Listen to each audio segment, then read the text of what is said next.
Her power had not diminished, it had grown stronger, sharpened by years of being unacknowledged and betrayed. Even as she maintained the balance of miracles at the church, her thoughts turned toward vengeance. The peace Daniel believed he had earned was fragile. Every blessing he took for granted was a reminder of her sacrifice, and every day that passed without recognition added fuel to her anger. I realized then that the Mistress' patience had limits. Daniel's happiness had awakened a dark force, one that could shatter his family and church if provoked. Observation alone would no longer be enough, the shadows of her wrath were gathering, and the storm was approaching. The night was quiet, but a chilling tension filled the air. Pastor Daniel slept peacefully, unaware that the woman who had sacrificed herself for his rise was preparing her first act of vengeance. Her anger was no longer hidden, it simmered like fire, ready to consume anything in its path. I watched from the shadows as she moved through the house silently, her presence unseen.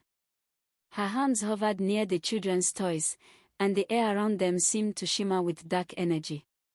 Small objects trembled, candles flickered, and a cold draft swept through the room. This was her warning, a subtle but unmistakable strike. Daniel remained oblivious. He had grown confident in his happiness, thinking that nothing could threaten the life he had built. But the Mistress' wrath was precise.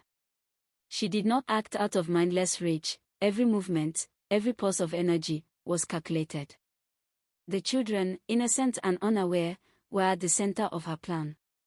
I realized then the depth of her power. She could influence, manipulate, and instill fear without revealing herself fully. The balance she had once maintained to help Daniel now shifted toward punishment. I retreated quietly, heart pounding. This was only the beginning.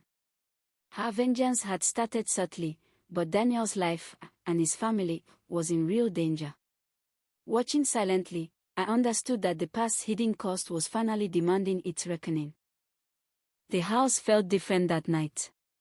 Even the children, usually full of laughter, clung together with unease. Shadows stretched unnaturally across the walls, and a cold draft whispered through every corner.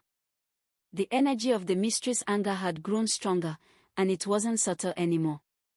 I watched silently as small incidents unfolded, toys moved on their own, a door creaked shut without wind, and the children whispered about seeing a shadowy lady in the corners of their room.